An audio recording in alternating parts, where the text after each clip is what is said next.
Bonjour à toutes et bonjour à tous.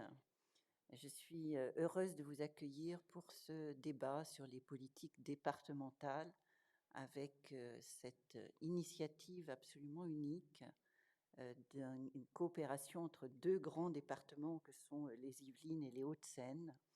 Et pour cette raison, je vais passer la parole à Madame Tilly, qui est présidente d'une nouvelle agence, l'agence Itonomie, qui va vous parler de la naissance de cette agence, de ses objectifs, des moyens mis en place pour lui souhaiter le meilleur succès. Merci pour ce mot d'introduction. Donc oui, je suis très heureuse et même très émue parce que c'est une réalité. La création de l'agence est bel et bien là. Je remercie nos deux présidents qui sont ici présents et qui nous ont fait confiance dans ce parcours, puisque ça fait bien 18 mois qu'on est vraiment dans cette phase de création.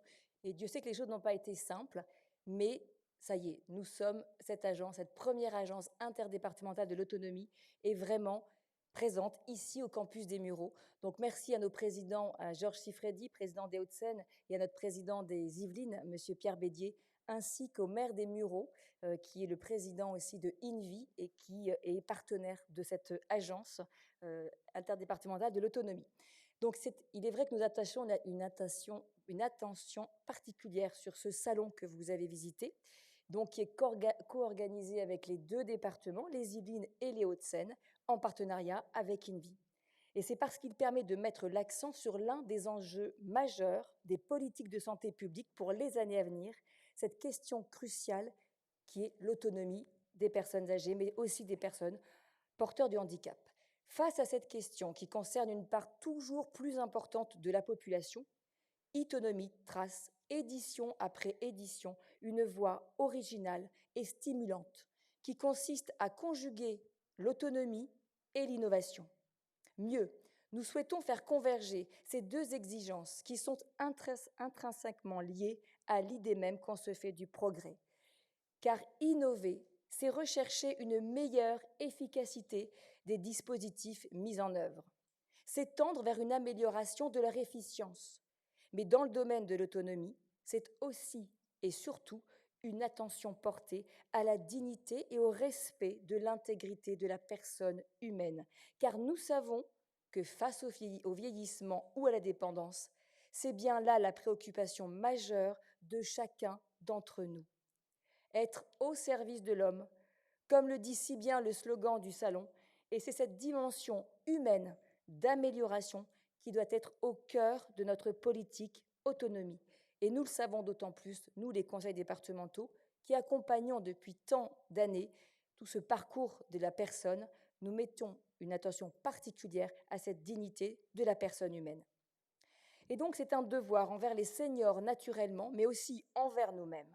Nous qui pouvons constater combien nos aînés, dans chacune de nos villes, et Dieu sait qu'elles sont nombreuses, entre le département des Yvelines et des Hauts-de-Seine, que nos aînés participent activement à la vie de la cité. Et ils nous enrichissent notamment par leurs expériences et qu'ils transmettent aussi aux plus jeunes.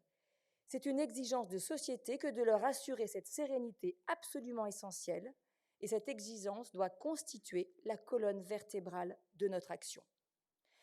Dans cet esprit, il est donc capital de réunir tous les acteurs, d'accueillir toutes les initiatives, et c'est le projet de cette agence interdépartementale de l'autonomie. Des initiatives, qu'elles soient nationales, qu'elles soient locales, qu'elles soient publiques ou qu'elles soient privées.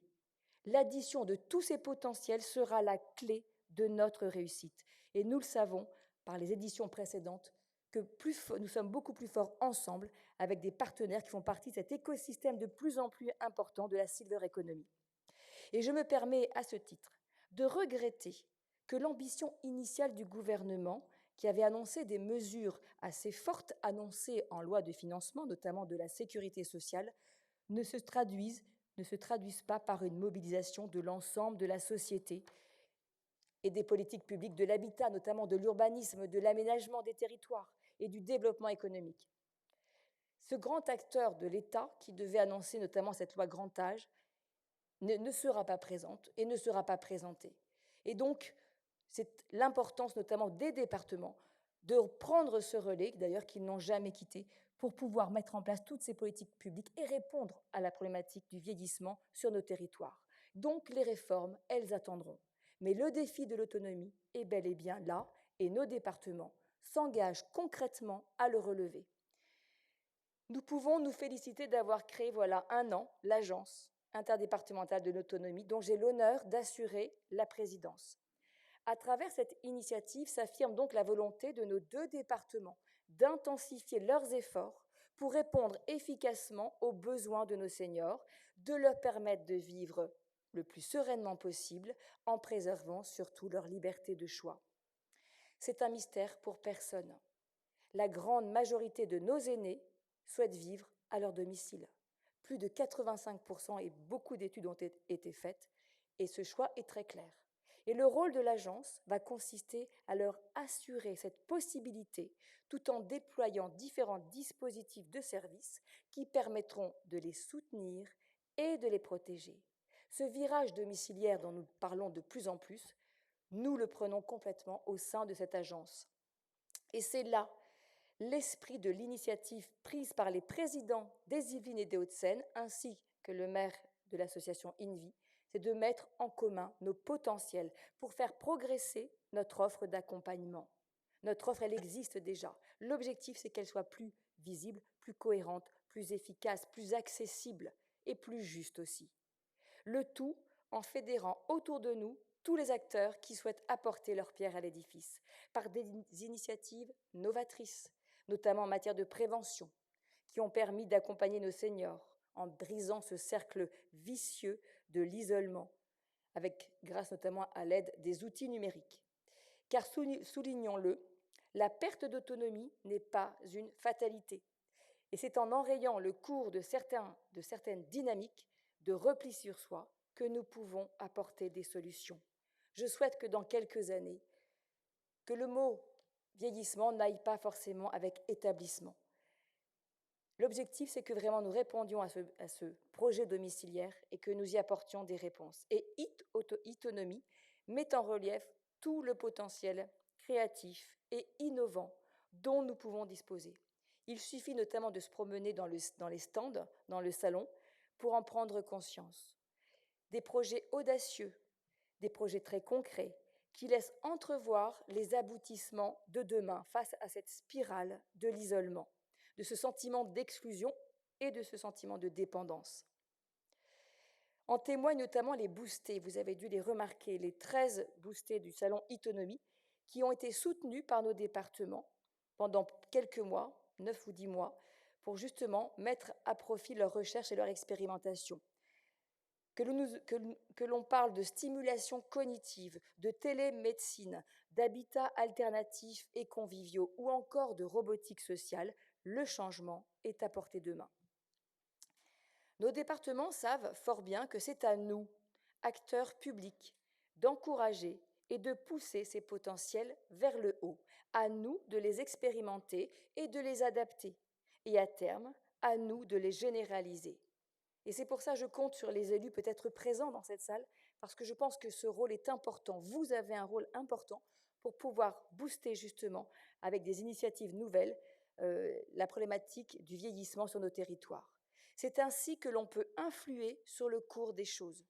Et c'est ce que fait l'agence interdépartementale qui, grâce à son incubateur d'innovation, mène des politiques inclusives qui visent à adapter notre espace comme à chacun. Nous avons ainsi mis en place des dispositifs importants en faveur du maintien à domicile, comme un service de transport pour les personnes à mobilité réduite, ou encore un système de téléassistance. Nous avons engagé parallèlement une structuration plus performante et qualitative de l'offre d'accompagnement à domicile. Cela passe tout d'abord par une meilleure information et une orientation adaptée aux différents parcours de vie des seniors, mais aussi de leurs aidants. Nous n'oublions pas les aidants qui ont un rôle majeur. Donc c'est l'objectif notamment du portail numérique qui sera dédié à l'autonomie, ou encore d'un numéro vert qui va orienter nos usagers vers les différents dispositifs qui leur sont destinés. Parce que l'agence, pour vous résumer, aura 2 pôles vraiment centraux, un pôle d'offres de services, de bouquets de services avec ce portail numérique, mais aussi avec un numéro vert. Et nous aurons aussi un pôle innovation dont je vous ai parlé précédemment. Et donc tout cela se construit aussi en assurant une formation adéquate, ainsi qu'une meilleure attractivité des métiers de l'aide à domicile, qui, alors qu'ils sont essentiels, sont trop souvent dévalorisés. Et je remercie la présence de notre partenaire INVI, qui justement est une association yvelinoise et qui, depuis plusieurs années, travaille à cette valorisation, à cette reconnaissance justement des métiers qui aujourd'hui sont mal reconnus. Donc avec eux, avec le potentiel d'INVI, mais aussi le potentiel des Hauts-de-Seine au niveau des SAD, nous savons que nous ne pouvons pas séparer l'humain de la robotique. Et donc l'agence a cette particularité de s'appuyer sur l'expérience d'INVI. Et nous savons très bien que notre pays va notamment devoir former 260 000 professionnels au cours des 5 prochaines années.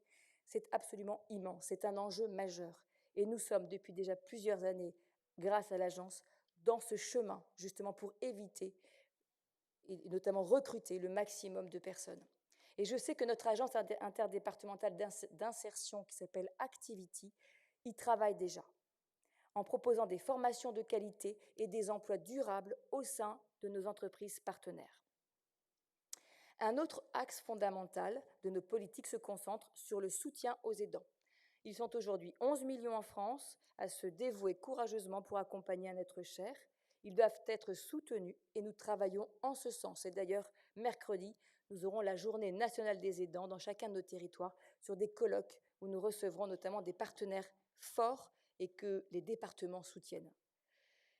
Par un accès simplifié à l'information, aux aides et ressources mises à disposition, mais aussi par la constitution d'une offre de répit adaptée, nous avons fait de réels progrès qu'il ne tient qu'à nous de consolider. Nous continuerons de porter des propositions fortes dans ce domaine, car les aidants familiaux constituent les acteurs majeurs de toute politique d'autonomie qui se veut significative. Enfin, et avant de conclure, j'ai à cœur d'évoquer un dernier point. Si le maintien à domicile comporte des enjeux centraux, il faut penser la question de l'autonomie dans sa globalité. Et cela nous invite à réfléchir à l'avenir des établissements d'accueil médicalisés. Il est donc nécessaire d'engager un effort de modernisation et de diversification de ces établissements qui doivent devenir des espaces de vie adaptés et agréables. Il faut que les seniors et leurs familles cessent de considérer les établissements avec angoisse, comme c'est hélas encore le cas. La conception des EHPAD de demain est une nécessité et nous devons œuvrer en collaboration avec les professionnels de ce secteur, travailler à un élargissement de l'offre de services, à la mixité des résidents, à un renforcement du lien social. Le tout sans voir des prix de séjour déjà élevés augmenter. C'est toute l'ambition du projet qui existe aujourd'hui au sein de l'agence, qui s'appelle InnoEHPAD, qui est actuellement en phase d'expérimentation et qui va permettre aux EHPAD de se réinventer et d'évoluer grâce aux nouveaux outils numériques. Et ça, vous le verrez très prochainement, enfin déjà dans certains EHPAD du 78, mais aussi du 92, avec notamment des agents numériques présents qui vont pouvoir accompagner les résidents grâce à des outils performants comme des écrans pour pouvoir avoir une animation interactive. Vous le voyez, mesdames et messieurs, c'est à de véritables impératifs qui doit répondre à notre stratégie à l'horizon 2026, avec pour objectif la préservation de notre modèle de société. Un modèle qui se fonde sur la solidarité et sur le progrès, et au sein duquel on ne pourrait tolérer que les aînés et ceux qui les accompagnent soient négligés. Donc c'est naturellement la mission du département, qui est ce levier décisif en la matière et qui doit agir, proposer, expérimenter les mesures qui s'imposent. En ce sens, la vision que porte en son cœur l'Agence interdépartementale de l'autonomie pose les jalons d'une nouvelle efficience pour nos politiques d'autonomie que nous ne cesserons d'approfondir et d'adapter au fil du temps. Et j'ai la chance de pouvoir voir dans mes collègues d'autres régions, d'autres départements qui s'intéressent de façon très importante à notre agence parce que justement, elle a cette capacité de s'appuyer sur son expérience de terrain depuis tant d'années, mais aussi d'avoir une vision macro, puisque nous allons et nous travaillons d'ailleurs avec un ensemble de partenaires. Mais notre rôle consiste aussi à exhorter d'autres acteurs à emboîter avec nous le pas justement de cette agence, de cette vision sur l'autonomie, car cette responsabilité doit être partagée par tous, au premier rang desquels l'État. Seule une impulsion massive et globale qui associera tous les partenaires répondra aux exigences que nous impose le défi de l'autonomie et du bien vieillir. Notre agence est vraiment là pour apporter une réponse, pour opérer un saut conceptuel vers ce que nous appelons, excusez-moi, l'économie, la silver economy, qui met les potentialités de la technologie numérique au service des hommes en préservant le travail humain. Excusez-moi. Pas plus tard qu'hier, j'avais une extinction de voix. Donc je vais juste... J'ai presque terminé. Donc les solutions qui vont nous permettre notamment d'avoir une croissance durable et de lutter contre le chômage de masse qui menace notre société. Nous avons aussi un enjeu majeur qui va être aussi de partager le pouvoir des GAFA. Aujourd'hui, un enjeu est face à nous, et c'est important que les départements y répondent. Nous avons la capacité de pouvoir apporter des réponses autres que les GAFA. Et donc, c'est sur cette route que nous embarquons tous, c'est d'emmener toute une génération vers une société où l'homme et la machine conjugueront harmonieusement leurs talents. Merci de votre écoute.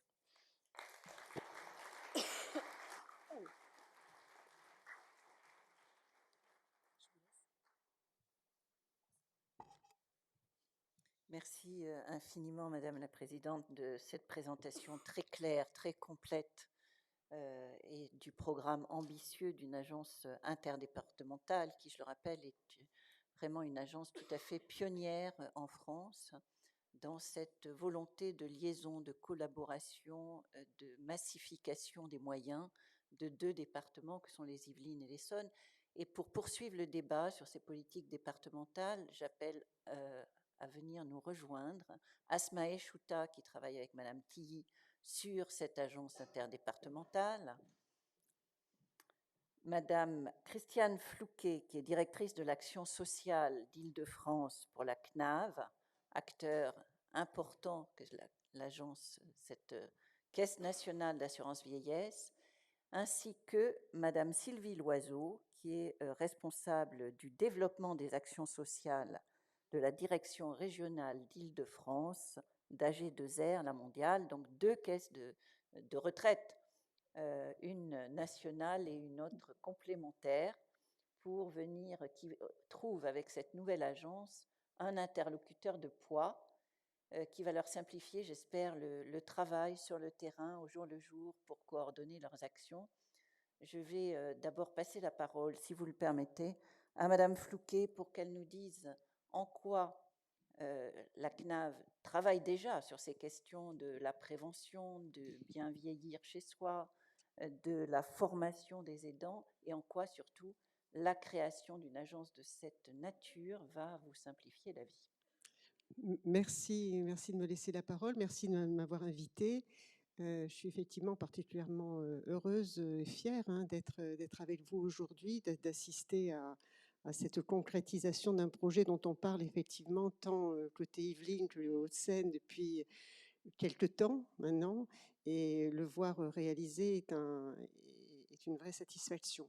Alors peut-être pourquoi la CNAV s'intéresse-t-elle à la prévention de la perte d'autonomie? Pourquoi est-elle un acteur qui se veut incontournable sur ce sujet-là? C'est bien sûr naturellement parce que l'assurance retraite, son réseau de caisses en province, accompagne déjà les salariés tout au long de leur carrière, et une fois versée la retraite en lien avec les cotisations qui ont été calculées, se considère comme légitime pour accompagner les retraités actifs pour un parcours de vie qui est de plus en plus long, et on peut que s'en féliciter, mais qui doit être un parcours en bonne santé, ce qui reste encore un challenge qu'on doit tous partager. Donc la mission de la CNAV, très clairement définie par les textes d'ailleurs, est une mission de prévention de la perte d'autonomie, de retard de la dépendance. Et pour ceci, elle a mis en place plusieurs types d'actions. Alors, je voudrais éviter la liste à l'après-vert, hein, parce que ça serait quand même un peu compliqué. Je voudrais quand même dire aussi que ce rôle, on l'a effectivement en complémentarité. Très clairement, malgré notre mission, on ne peut pas la faire tout seul. On l'a fait, bien sûr, déjà avec les départements qui sont pilotes de l'action sociale, donc ça c'est déjà un sujet important. Et puis on le fait aussi avec les caisses de retraite complémentaires. Et je crois on est ravis l'une et l'autre d'être à côté, parce que on pourra montrer à quel point déjà on a pu prouver que travailler ensemble permet de faire avancer beaucoup de chantiers. Alors on l'a fait avec les conférences de financeurs. On l'a fait ensemble, et donc ça ne sera qu'encore mieux une fois on pourra déployer des actions différentes. Alors peut-être simplement dire que notre mission de retarder la dépendance, elle se fait à travers quelques fils rouges qui sont d'abord de définir des événements de rupture qui sont forcément des causes de fragilité. Les événements de rupture, ils commencent très tôt. Ils commencent pour nous, caisse de sécurité, enfin de retraite, au passage à la retraite. Donc c'est une première rupture pour laquelle on a identifié des actions à accomplir, un accompagnement des nouveaux retraités. Alors bien sûr, il y a eu une partie d'accompagnement à l'accès au droit, mais ensuite, accès au droit à l'information sur la prévention. Donc Oui, ça, parce c'était un qu'on premier. l'oublie souvent, quand on parle des seniors, on pense presque immédiatement à la très grande dépendance, en Voilà, oubliant qu'il y a des jeunes seniors, voilà. en quelque sorte, Et dont que, on tout à fait. n'utilise pas suffisamment les compétences Ouais. sur le terrain. Voilà, et tout commence là, c'est-à-dire que on s'aperçoit que toutes les actions dites de compensation n'ont qu'un effet limité, et que plutôt on commence au moment du passage à la retraite, déjà pour accompagner cette fragilité, hein, j'insiste là-dessus, bon, pour beaucoup de salariés, c'est extraordinaire de partir en retraite, mais c'est aussi un moment parfois difficile. Généralement 6 mois après, hein, on l'a tous remarqué, après 6 mois de vacances, c'était catastrophique, on ne sait plus quoi faire, on n'a plus de reconnaissance sociale, et donc on est là, nous, caisse de retraite, et particulièrement la CNAV, à créer un atelier qui s'appelle Tremplin, qui est vraiment cet atelier du passage à la retraite pour donner toutes les billes possibles. Donc ça, c'est la premier événement de fragilité. Il y a ensuite des événements alors plus stigmatisants, hein, peut-être encore, mais plus connus, plus visibles. C'est le passage, c'est la sortie d'hospitalisation. C'est la perte d'un conjoint, bien entendu. Et à partir de ces événements de rupture sur lesquels on a construit des parcours, encore une fois, ces parcours, on les initie parce qu'on est une caisse de retraite, mais on ne peut pas les remplir tout seul. À côté de ça, on a des fils rouges encore qui sont justement ces fragilités. Et la fragilité, Armelle l'a bien sûr bien dit, c'est l'absence de lien social, hein, c'est l'isolement, c'est la fracture numérique, et puis en fil rouge aussi, l'habitat dégradé, inadapté. Et là, c'est un vrai travail sur lequel on a renforcé nos missions. Bon, donc pour dire comment on travaille ensemble et comment on a pu faire déjà des choses ensemble. On l'a fait déjà autour de la rupture de l'isolement, et tous les ans, les conférences de financeurs, donc depuis 2015, lancent des appels à projets pour identifier des actions utiles dans le cadre de la rupture de l'isolement. Et ces projets sont aussi étudiés de manière peut-être un peu plus macro, un peu plus régionale par la CNAV, et depuis 2 ans, ensemble avec AG2R. Et donc on est ravis de pouvoir faire émerger des projets, les rejoindre, et les croisements d'informations entre l'assurance retraite, la G2R mondiale, les conférences de financeurs donnent des résultats assez extraordinaires qu'on a pu voir dans INVI, mais on voit aussi dans des partenariats structurants, régionaux, nationaux qu'on peut avoir avec Silver Valley, par exemple, et avec des incubateurs Silver qui Valley, existent sur le terrain. Silver Valley, vous pouvez nous décrypter ce que c'est? Oui, oui, oui. Silver Valley, alors c'est un groupement hein, de structures autour de l'innovation. Silver Valley a 10 ans aussi, hein, même anniversaire d'ailleurs que le groupement PRIF, dont je parlerai après. Et dont la vocation est vraiment de faire émerger des projets adaptés aux besoins des seniors au sens large, et donc avec toute une partie d'incubation, de repérage, d'incubation, et avec une ingénierie, parlant de l'innovation, qui a peut-être préparé tous les travaux qui aujourd'hui se structurent dans les départements.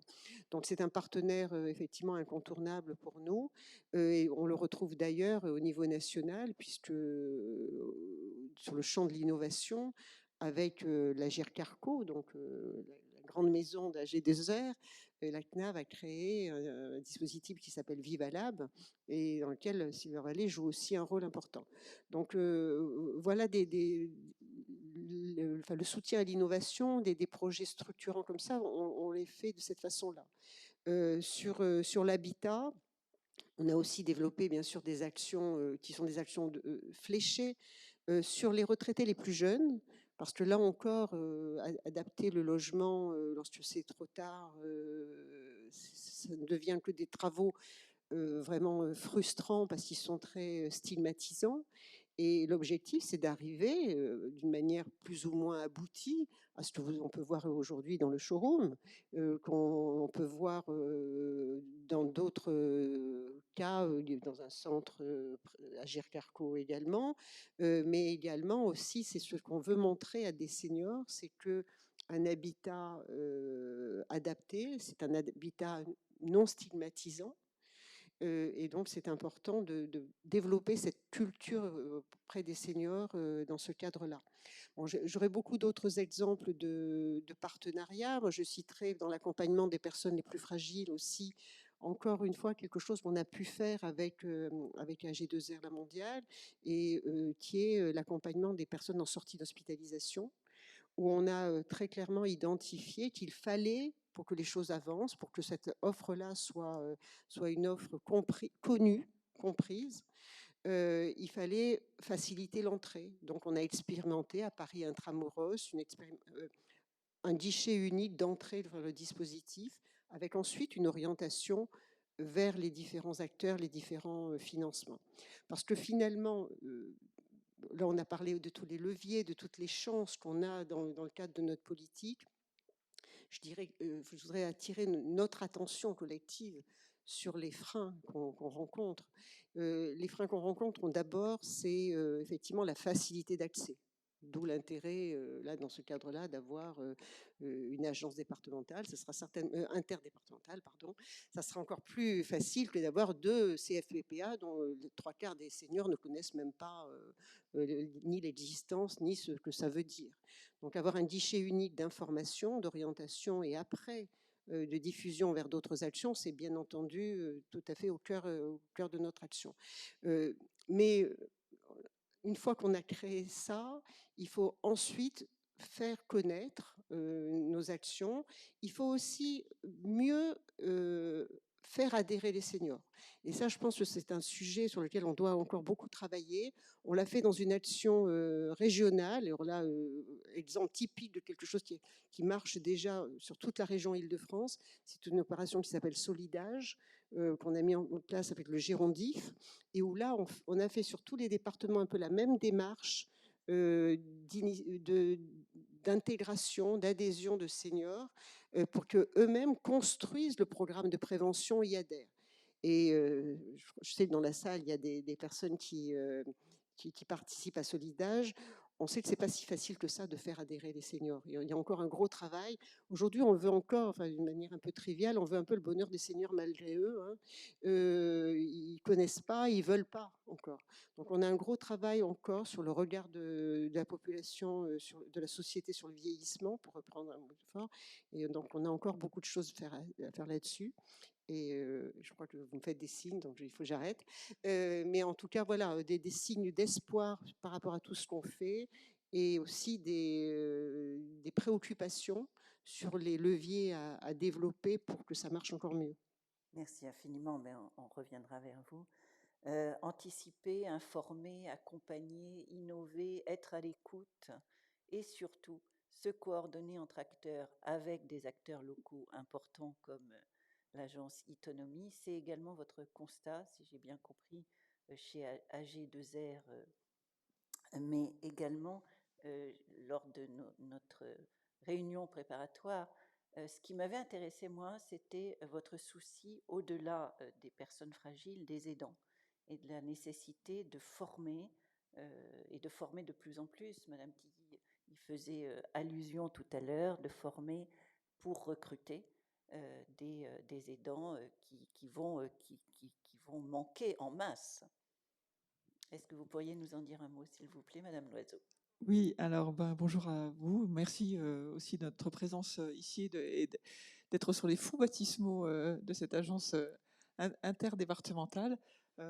Donc on a suivi les prémices, hein, donc voilà. Donc nous sommes une institution de retraite complémentaire. Donc cette complémentarité avec la suite je dirais, de ce que peut faire la CNAV. Et donc on est vraiment dans cette dynamique-là et dans ces démarches-là. Alors, la G2R La Mondiale, juste pour vous dire, nous sommes vous voyez peut-être une équipe cycliste qui fait le Tour de France, voilà, une fois par an. Mais vous avez aussi, ça marche oui, ça marche. Oui. Vous avez aussi, en fait, nous sommes assureurs de personnes dans le monde du handicap. Hein, donc, en fait, on est et on assure un certain nombre aussi de salariés en entreprise, hein, dans le côté prévoyance. Donc voilà, donc on représente, si vous voulez, 500 000 entreprises en France. Un salarié sur 4, en fait, est un client ou un ressortissant d'AG2R La Mondiale, que ça soit en côté prévoyance, dont je vous ai parlé, à côté handicap, mais aussi côté retraite complémentaire, donc, et sous l'égide des fédérations Agir Carco. Donc c'est dans ce cadre-là qu'on agit, notamment au sein des activités sociales. Donc voilà, donc on est vraiment dans l'accompagnement des personnes.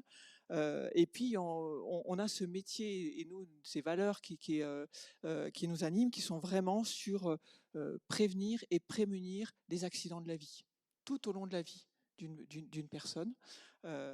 Donc on est vraiment dans ces accompagnements de vie, dans ces accompagnements de fragilité, d'accidents de vie aussi, mais aussi dans ces actions d'anticipation. Donc en fait, on a plusieurs millions d'euros qui sont consacrés chaque année pour accompagner les personnes dans ces fragilités et sur leur parcours de vie. Alors évidemment, vous le rappeliez, chacun le rappelait, la question du vieillissement toque à notre porte et est vraiment importante. C'est un enjeu majeur. Donc on s'inscrit dans cet enjeu et on veut aussi participer et accompagner. On l'accompagne depuis de très nombreuses années. Et pour nous, le soutien à domicile, c'est aussi accompagner la personne dans son parcours de vie. D'avant son âge, tranquillement, je dirais, parce que lorsqu'on vieillit, c'est pas forcément qu'on est malade et qu'on est en perte d'autonomie. Là, il y a des choses il faut aussi qu'on change notre regard. On peut vieillir normalement, doucement, hein, avec l'allongement de la vie. Et ça, c'est des choses qu'il faut aussi, pour nous, on le prenne en compte. Et puis, ce que disait aussi Christiane Flouquet, c'est on accompagne chaque âge de la vie. C'est-à-dire qu'il y a les jeunes retraités, mais vous avez des personnes de 65, 70, 75 ans qui ont d'autres besoins, d'autres attentes, et puis des personnes avançant en âge de 80, 85 ans, 90 ans qui ont d'autres attentes et d'autres besoins, et puis après l'avance vers le grand âge qui ont aussi d'autres attentes et d'autres besoins, avec aussi la cellule familiale qui est autour, dont vous parliez des proches aidants, et pour nous c'est des choses qui sont importantes, et on est toujours dans l'approche globale de la personne, donc on ne répartit pas les choses en petits bouts, mais on essaie vraiment d'apporter une réponse globale de la personne. Donc c'est pour ça qu'on s'inscrit dans tous ces parcours de l'autonomie. Et pour nous, c'est vraiment des choses importantes. Alors, on agit toujours en complémentarité. C'est-à-dire que nous, en fait, on n'est pas là pour se substituer à des dispositifs qui existent, à des choses qui sont mises en place, mais plutôt pour aider à faire émerger des solutions innovantes, des projets innovants, apporter une nouvelle réponse qu'on n'a pas encore apportée pour une difficulté sociale, une difficulté dans notre vie et dans la vie de nos aînés. Donc on agit de différentes manières. On agit d'abord individuellement. On a un guichet unique d'écoute, de conseils et d'orientation que font nos conseillers sociaux. Donc ça, c'est pour les familles. Et on réexplique un peu les démarches administratives, on réexplique le dispositif et par quel bout reprendre les choses. Donc on fait tout ce travail de conseil et d'orientation. Et puis après, on soutient des projets innovants, donc comme là, Autonomie. On est ravis vraiment de pouvoir s'associer ensemble et réfléchir ensemble, de voir les choses ensemble, d'avancer et d'apporter aussi notre pierre à l'édifice et aussi de porter plus loin des projets innovants. Et puis, on développe aussi toute une partie aussi d'études de la solvabilité des services et des prestations de services dans la pérennité, mais qu'elles répondent aussi aux besoins des personnes et aux attentes des personnes. Parce qu'on peut penser ou identifier un besoin, mais forcément, après, c'est peut-être notre regard de plus jeune vis-à-vis de nos aînés, où là, on voit et on se dit, là, il y a quelque chose à faire, mais peut-être que la personne en elle-même, elle n'en a pas forcément besoin, ou il faut y répondre d'une autre manière. Donc, il y a aussi cette importance-là. Et donc, c'est pour ça qu'on a développé au sein de la G2R avec des partenaires, donc il y a Vivalab, avec Silver Valley depuis très longtemps, des fameux labs d'usage, hein, où là, on confronte des services, des prestations, des offres de services avec des seniors et on fait tester.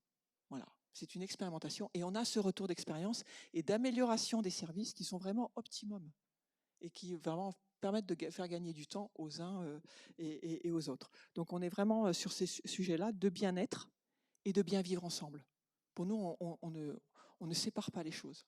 Des choses aussi importantes, le bien-être, habiter son logement, bien l'habiter, l'avoir adapté. Quand on a des logements qui sont moins adaptés, moins sains, donc aussi on agit autour du mal logement, de la précarité énergétique. Donc voilà, et puis vivre ensemble et solidarité de proximité. Merci beaucoup. Donc voilà, hein, mais on est vraiment, et je dirais pour nous ce qui est important, et pour conclure, et quand vous nous posiez la question de pourquoi nous sommes là aussi, hein, pour nous ce qui est vraiment important, c'est qu'on puisse s'associer, mutualiser, capitaliser nos expériences pour avoir un impact plus fort. Pour nous, c'est vraiment des choses qui sont importantes parce que avoir chacun son service, on a des impacts, mais pour les associer, les additionner, on ira plus vite ensemble et plus rapidement face aux enjeux que l'on a. Merci de ce témoignage. Effectivement, collaborer peut avoir un effet de levier important. Madame Chouta Asmaï, vous qui travaillez au jour le jour sur la création de cette agence auprès de Madame Tilly, est-ce que vous pourriez nous donner quelques éléments concrets, d'abord sur les moyens qui ont été mis en place pour l'agence, et ensuite sur les 2 ou 3 étapes de votre feuille de route, puisque Mme Tilly a évoqué un horizon 2026, mais qu'est-ce qui se passe entre maintenant et 2026? On ne sait pas. On est dans le suspense. Merci. C'était très bien que Christiane et que Sylvie Loiseau puissent intervenir avant, parce que finalement, nous, on est à l'endroit où il faut qu'on soit, c'est-à-dire au cœur des territoires. C'est vraiment notre rôle.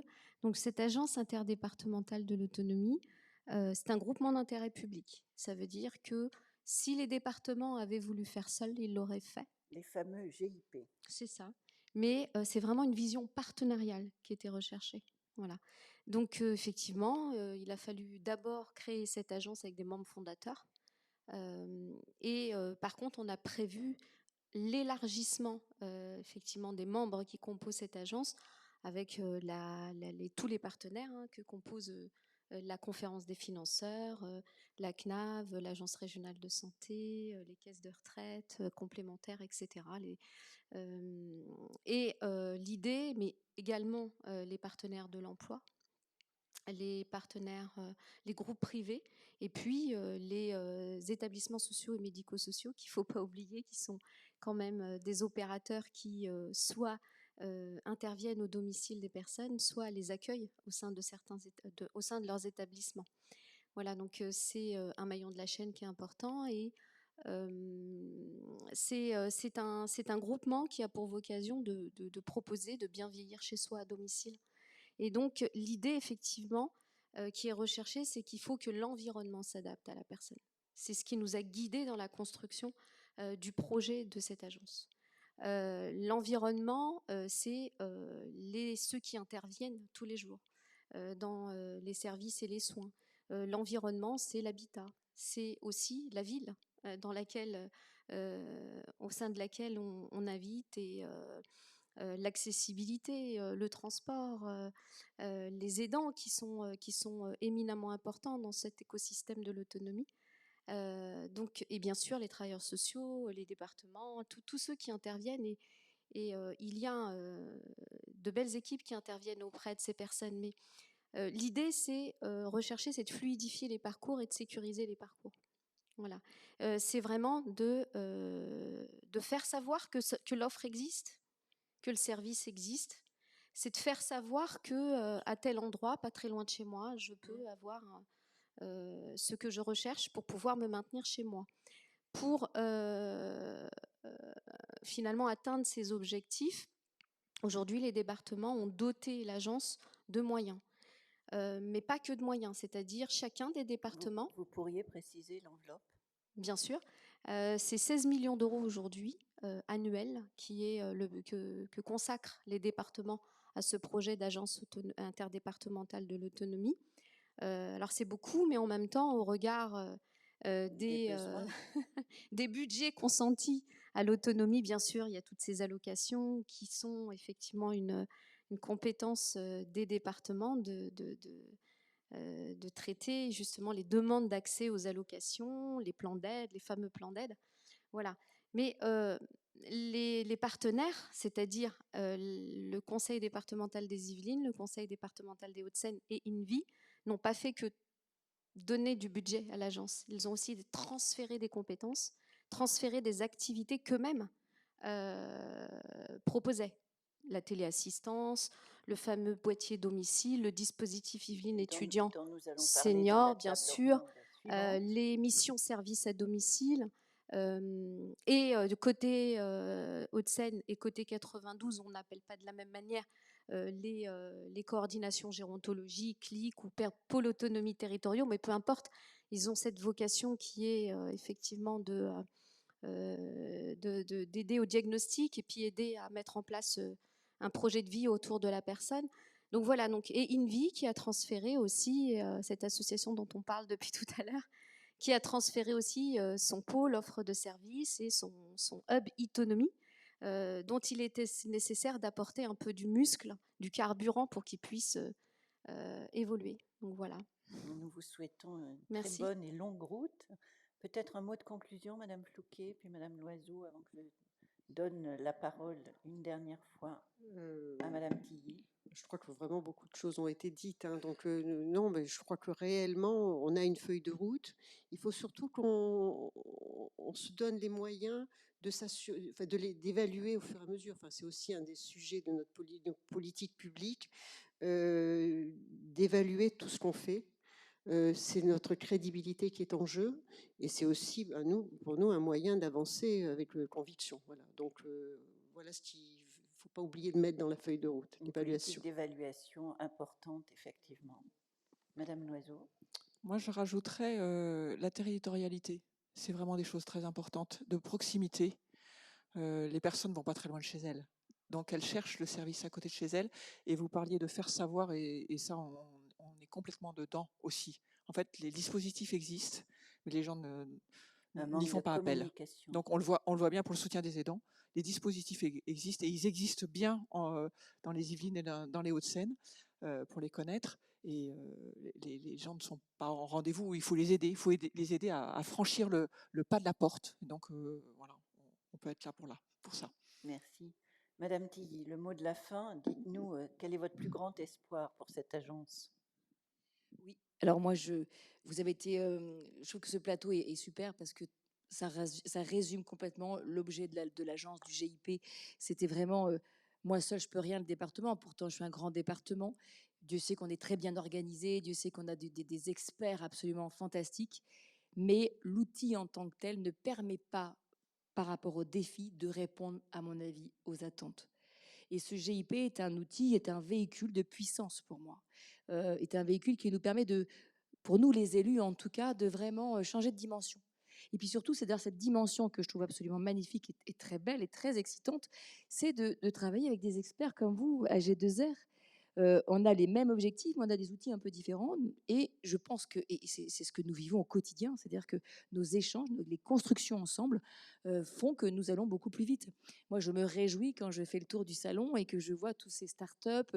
Là, je remercie Orange qui est présent ici, par exemple. Je vous ai vu il y a un an et par rapport au projet qui aujourd'hui aboutit, et vous me remerciez en me disant, mais oui, le territoire est important pour nous parce que ça vous semble évident ce que vous avez fait, mais pour nous, non. Vous nous avez ouvert des portes. Et donc, voilà, c'est toute la qualité, à mon avis, du groupement d'intérêt public de cette agence interdépartementale, c'est d'être totalement présent sur le terrain avec des experts et de voir grand, de voir large, de voir avec des partenaires tels que des sociétés comme les vôtres. La CNAV, on s'apprend, ça fait depuis 2015 qu'on travaille ensemble et grâce à Christiane, eh bien, nous, les départements, on s'est apporté mutuellement justement sur des projets. Et puis, il y a une volonté, vraiment une volonté de nos présidents qui étaient ici présents. Et notre territoire, on doit répondre à ce défi. Moi, il n'est pas question que je termine ce mandat en n'ayant pas fait avancer les choses. J'ai des parents qui vieillissent, je vois très bien la difficulté aujourd'hui pour avoir des informations, l'orientation, la coordination. C'est tellement complexe. Quand je vois tous ces aidants au quotidien, je me dis, on ne peut pas les laisser comme ça. Et Dieu sait qu'on met beaucoup d'argent quand même. Mais simplement, je crois, et ça, on fera le bilan tous ensemble en 2026, ou peut-être même avant, avec l'évaluation de la CNAV, notre réalité terrain, on veut dire année après année, qu'est-ce qu'on a fait. Et puis voilà, on a pas mal avancé. Et c'est vrai que tu m'as dit, il faut que je parle notamment d'un projet, voilà, voilà, le care manager est celui qui va être le facilitateur justement dans les problématiques de vieillissement, du parcours du vieillissement. Ce sont de nouveaux métiers, alors que nous n'avons pas, nous, dans les départements, que nous commençons à voir un peu dans certaines structures. Ça, c'est un des points majeurs que nous souhaitons mettre en avant. Et puis là, c'est pareil, un care manager, il faut une force de frappe de formation. Et bien, ce campus, comme vous pouvez le voir, nous permet de recevoir, nous permet d'avoir des étudiants, de valoriser les métiers, nous permet de faire de l'innovation, nous permet dans ces 30 hectares, c'est ça qui nous sont offerts, vraiment d'avoir un bel outil. Et ça aussi, c'est important, parce que tout ne se passe pas par l'humain, enfin par le robot ou par la digitalisation ou le numérique. Non, non, non, non, c'est très important de se voir, d'échanger. Donc, moi, je suis pleine d'avenir et pleine d'ambition. Je suis ravie d'avoir de ce rôle de la première présidente en charge du GIP, le premier de France qui existe. J'espère qu'il y en aura d'autres. Et en tout cas, je vous remercie à vous d'être ici présents. Je remercie les élus aussi, parce que sans les élus, on n'a pas avancé. Donc ceux qui sont présents dans la salle, je crois en vous, j'ai besoin de vous. Vous êtes les ambassadeurs de tout ce que l'agence va faire avec tous ses partenaires et tous les acteurs et les experts. Merci déjà de tout ce que vous avez fait, parce que je sais qu'il y en a certains qui sont déjà des acteurs très engagés. Donc merci. Et puis voilà, mon mot de la fin, c'est plein de positivité. Merci infiniment. Merci infiniment à toutes les quatre pour ces très beaux témoignages. On l'a compris, l'agence Autonomie, c'est une ambition, un projet, un programme, et nous sommes sûrs que entre Armelle et Asmae, tout va très bien se passer avec la coopération d'acteurs comme la CNAV et Madame Loiseau. Merci à toutes les quatre.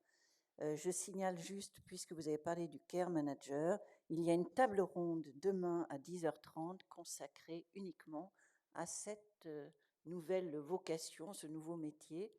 Et je suis heureuse maintenant de passer la parole à d'autres acteurs des innovations pour 2 tables rondes. Merci à toutes les quatre et passez une belle soirée.